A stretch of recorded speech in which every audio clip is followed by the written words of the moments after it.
Get out of here.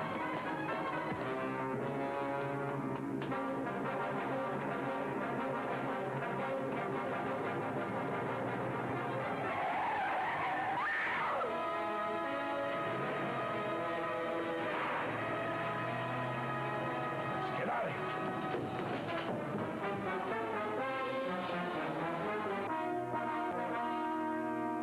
They can't all be big ones. For every one time an insurance company wants you to find stolen property, 3 worried parents want news of a son or a daughter who stopped writing. Back home, those letters mean a lot. But when they stop altogether, the folks are hurt and then worried.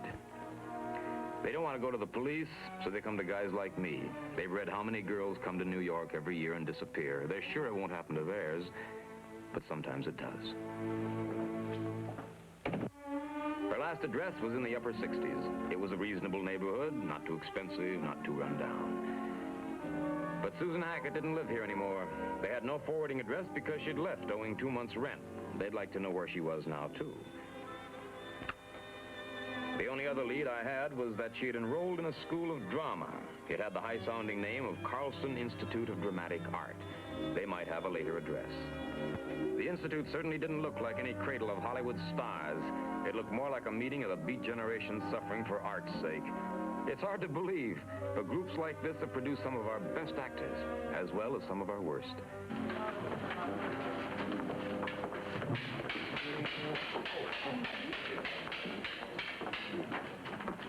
Can I help you? What? Oh, yeah. Are you Mr. Carlson? No, I'm his assistant. That's Mr. Carlson sitting on the stage. Oh, thanks, sir. You must remember this all-important basic fact. No matter what you are doing on the stage, if you yourself believe it, the audience will also believe it. And if you think deeply enough about any subject, your body will automatically respond to that thought. No, Lillian, not that. Excuse me a minute. Could I talk to you? Don't interrupt me. I'm in the middle of a class. Just a moment. It's a personal matter. Oh. All right, students, take 5 and don't act until I return. Now, what is it you want? Well, my name is Mike Hammer. Have you registered? Registered? Oh, no, I'm a detective. A detective? That's right. Very poor casting. I'm a very busy man. What is it you want? Well, I'd like some information about one of your students, Susan Hackett. Susan? Yeah? Hackett? Yeah? Never heard of her. Well, perhaps you know her. Oh, this isn't Susan Hackett. This is Suzette Montcalm. Well, I know her as Susan Hackett. I want to talk to her. I consider that highly improbable. Why do you say that? Suzette is dead. She was killed weeks ago in a hit-and-run accident. The reason the folks hadn't been notified was now evident. Everyone knew her as Suzette Montcalm. Susan Hackett had ceased to exist the minute she stepped off the train at Grand Central. Ceased to exist everywhere, that is, except in the hearts of her folks. Now all that was left to do was to check the records and find the disposition of the body. Sometimes it's that easy. Only this time, it wasn't.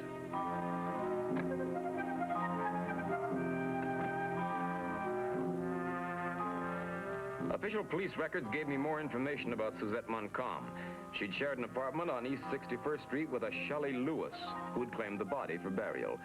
An inventory of Suzette's personal belongings listed a fairly valuable dinner ring, a gold watch, and $100 in cash.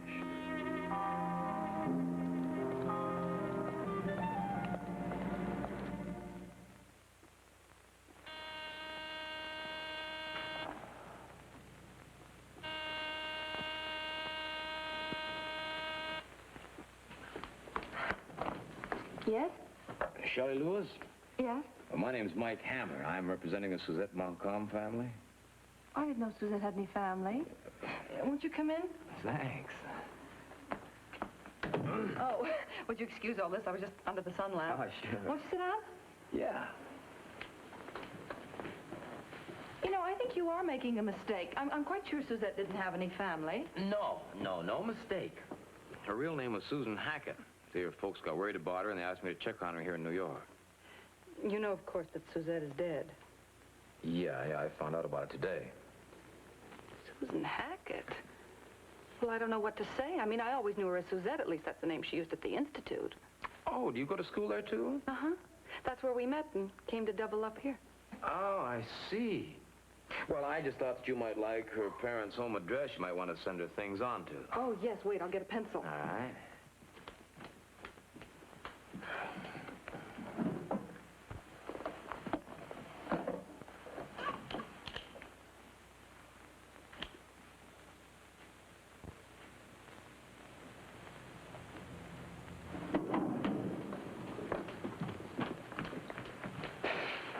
Very pretty. The lighter, I mean. Suzette's. I guess it was a gift from an admirer. Oh, did you have very many admirers? Well, I really don't know. I'm a cigarette girl at Debbie's Cave, so I work nights. That's how come all this. So much of me is exposed on the job. Yeah, I guess so. Pencil? Oh. Paper? Oh. I could have wrapped it up right there and walked away from it, the case, that is. But something was nagging at me. This apartment wasn't the kind you pay for with blue stamps, and yet Suzette had left a cheaper one owing a couple of months' rent. A few months later, she was wearing jewelry and carrying $100 in cash. Then there was the coincidence of that mugging on the same block the same night, with a victim named Carl Rodney and a cigarette lighter initialed CR in her apartment. It started my nose twitching.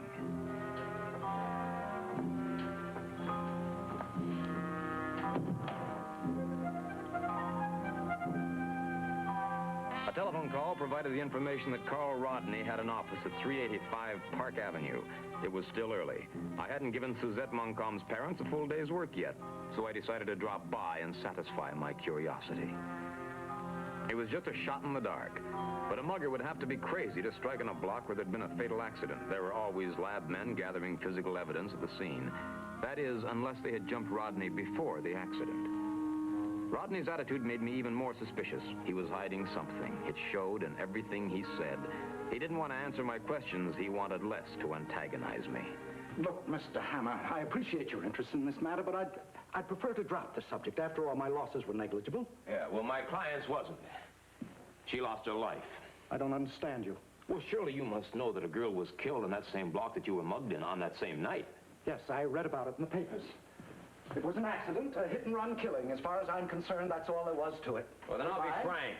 What I want to know is, were you out with that girl that night? I'm a married man. I never saw her. Well, perhaps this will refresh your memory. Her name was Suzette Moncombe?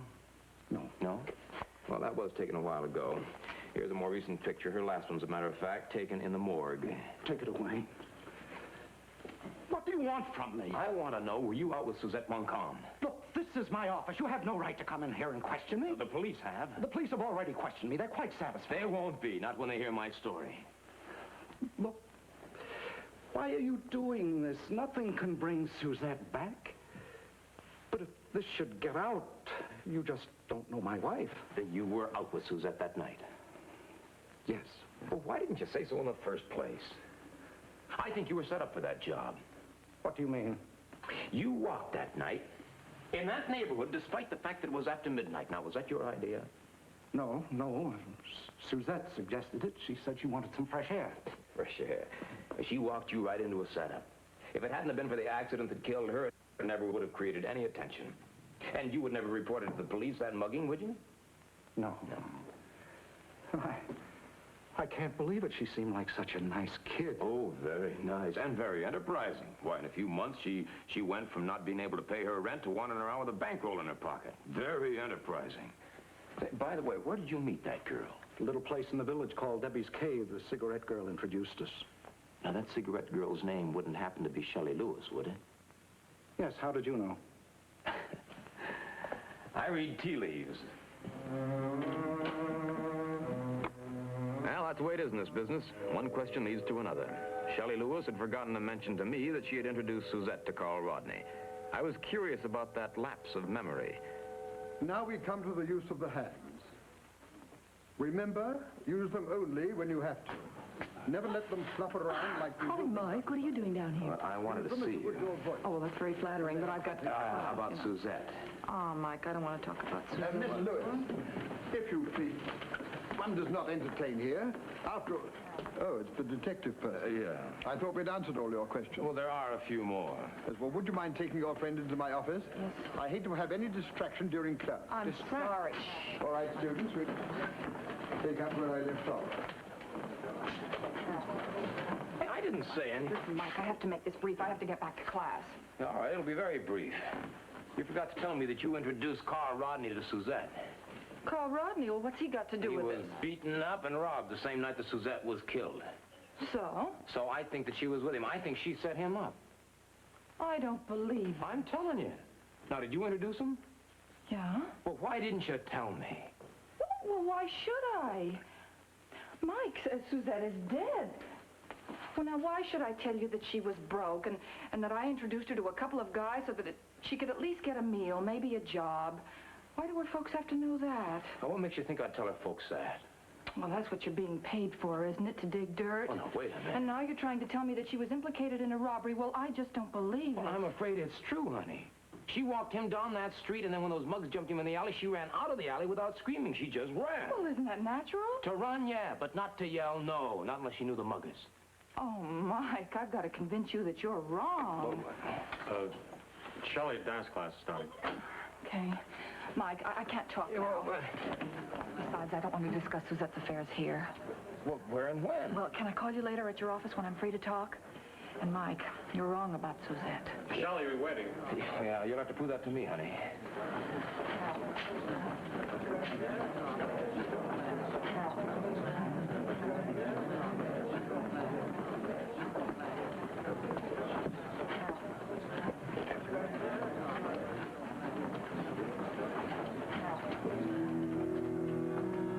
It was evening when I got back to the office. The note that Bond slipped me at the Institute said he wanted to tell me something about Suzette tomorrow at 5. I was just about to get another reason for sticking around, a much more personal reason.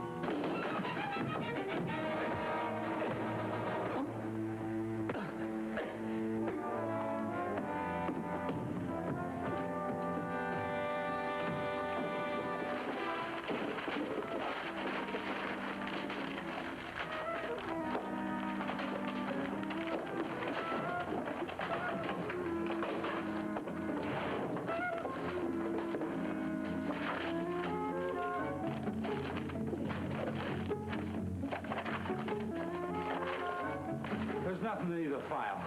Let's get out of here. Stay tight, sucker.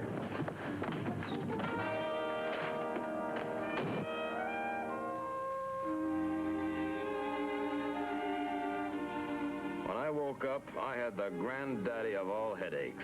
For 2 reasons. One was a sore spot on my gut. The other was because I missed the ticker tape parade. Only this one wasn't in honor of a champ. It was in honor of a chump.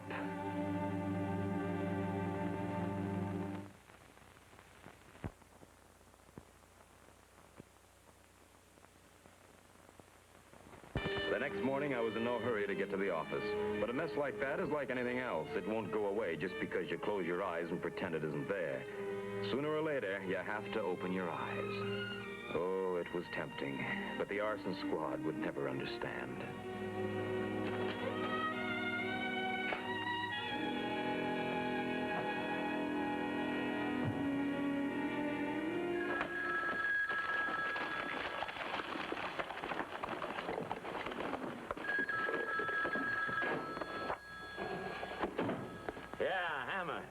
Hi, Mike. Shelley. We were going to have a little talk, remember? Oh, yeah, baby, but that was yesterday, wasn't it? Oh, I'm sorry, Mike. I got hung up and didn't get free until just now. Oh, well, I'd love to meet you right now, but, well, I'm right up to my armpits in paperwork. Oh? Yeah, but I'll tell you what. I got an appointment down at the Institute at 5. How about meeting you there and bringing you home? The Institute again, huh? Listen, you're spending so much time there, Carlson's going to be sending you a bill. Oh, this doesn't have to do with acting lessons, honey. This has got to do more with, singing. Oh? Okay, I'll look for you then. Bye.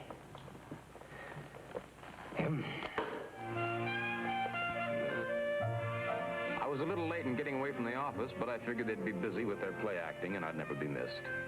I was right. They never even noticed me when I walked in. They were too busy getting set to entertain each other. You see, that's a payoff for the boring hours of rehearsal. It's like eating the cake after a cooking class. And you stand just as good a chance of getting indigestion. Hi. Glad you could make it. Yeah, well, Carlson's ready. All right, take your seats, everybody. Now, students, the first situation is that of the trusted employee who is caught rifling his employer's office. That is a simple, uncomplicated premise, but one that has a maximum potential of conflict and violence. All right, Mr. Ryan, you will improvise the part of the thief, and Mr. Vaughan will essay the part of the employer. Mr. Vaughan, will you set the lights, please?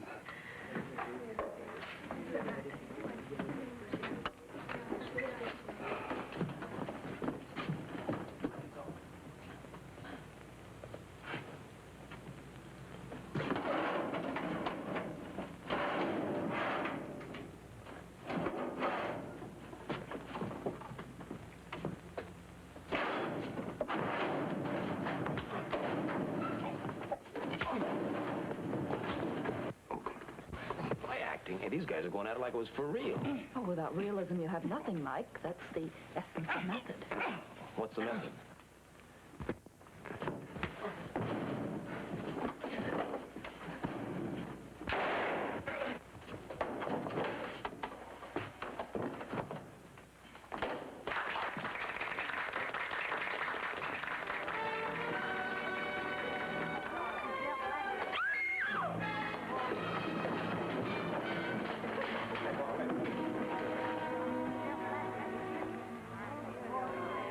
Isn't this carrying realism a little far? It was an accident, a horrible accident. Who loaded that gun? Nobody touched the props except Vaughan. Nobody. Nobody, huh? Vaughn had something to tell me, but that hole in his chest made it highly unlikely that he ever would. There was only one thing I could do for him now, notify homicide. But that wasn't going to change a thing for Vaughn. There's nothing more permanent than death. The gun belonged to Carlson. He had a license for it. The last time he had seen it, it was in his office. He had no idea how it got mixed in with the props. The kid who did the improvisation with Vaughn was on the verge of breaking up. He had no connection with the dead man, kept protesting it was an accident. Well, there's not much doubt that it was. But it couldn't be coincidence that the accident happened so soon after Vaughn decided to talk to me. Someone in this room was determined he wouldn't talk to me. Mike, I'm so glad you're here. I'm shaking like a leaf. Never seen a man killed before. Well, no matter how many times you do, honey, you never get used to it. Listen, do we have to stay here? This place is giving me the creeps. No, I don't think so. I think probably they're finished with you by now, huh? Yeah. Would you take me home? Oh, sure, come on. You know, I keep hearing the shot and seeing Vaughn fall. I just can't get it out of my mind. Yeah, these accidents are getting contagious. First Suzette, and now Vaughn. Why, is there a connection? No, not if they were accidents. Well, of course they were accidents. Suzette was hit by a car. The driver admits it. Now, what about Vaughn? Did he load that prop pistol with bullets? Oh, Mike, it had to be an accident. The boy that fired that shot hardly knew Vaughn. He just pulled the trigger. The one who's responsible is the guy who switched those guns. Well, now, why would anybody do that? Of course it was an accident. Mike, it was an accident, wasn't it? Mike, it was an accident, wasn't it? No, I don't think so. I think that somebody was afraid of what Vaughn could tell me about Suzette and shut him up. You think that's why he was killed? Yeah, that's what I think. Mike, please get me out of here. I've got to talk to you, please. Please just get me out of here, please. Hey, what's the matter? What is it you're shaking like? Mike, if he was killed because of his connection with Suzette, then that means I might be next. Now, please just get me out of here. Take care of me, please, Mike. Come on. We didn't talk much on the way home. Shelley was obviously upset. She'd tell her story better and more completely if I let her pick her own time and place. Mike, thanks for not asking me any questions. I have to tell you about this in my own way. Take your time.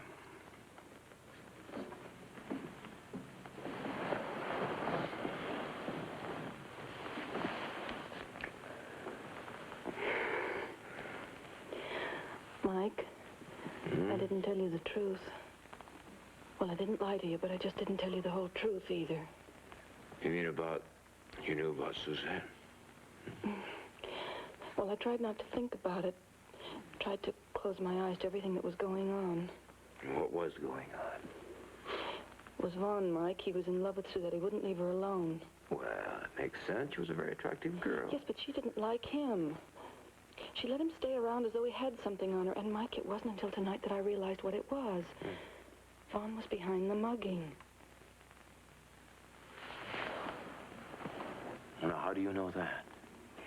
Well, a few months ago, I was sick and I got behind in my dues. So I asked Vaughn for an extension. And he had a counter proposal. He wanted me to get to know all the out-of-town folks that came into the club where I work. Well, I said no. Mike, I didn't know Suzette was working with him. Yeah, but who was behind Vaughn? And somebody who was afraid that he'd talk. Well, who set up the improvisation tonight using the gun? You mean Carlson? Had to be. Well. Well, I guess I'd better have a talk with Mr. Carlson, huh? Where does he live? Oh, he stays at the Institute till at least 10. 10. Well, I should be able to make it. Mike? Mike, do you have to go right now?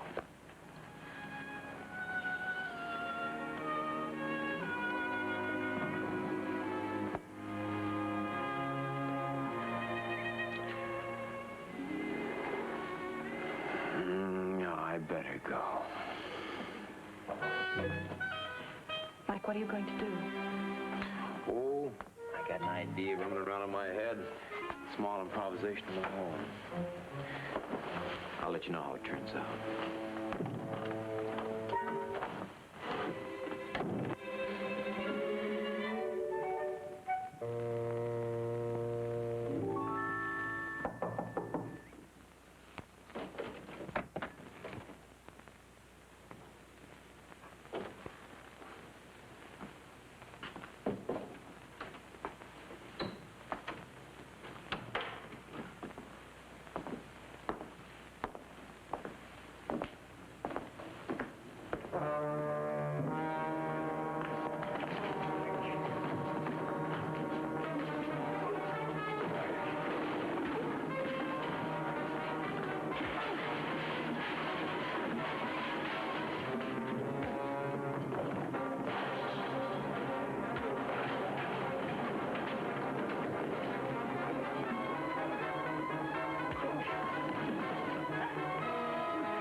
You boys, wait up for me. You were with Suzette the night she was killed, weren't you? Weren't you? Yeah. Shoot him.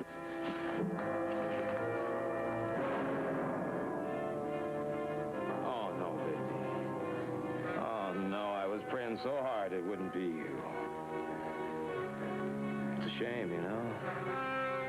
It's a real shame.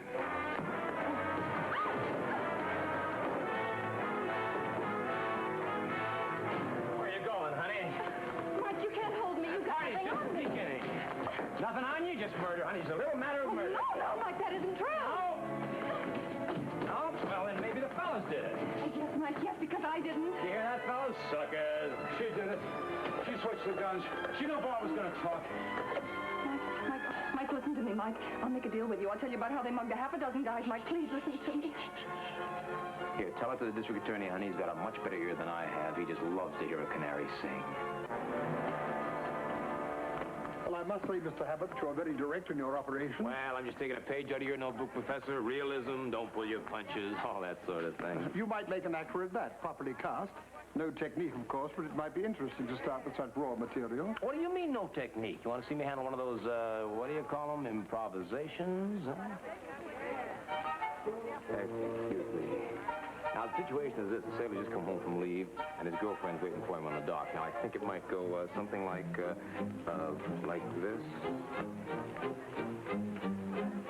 Well, Mr. Hammer, you have the basic idea, of course, but according to Stanislavski, you're supposed to...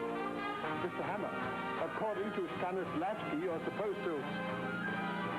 Mr. Hammer, you're being too basic.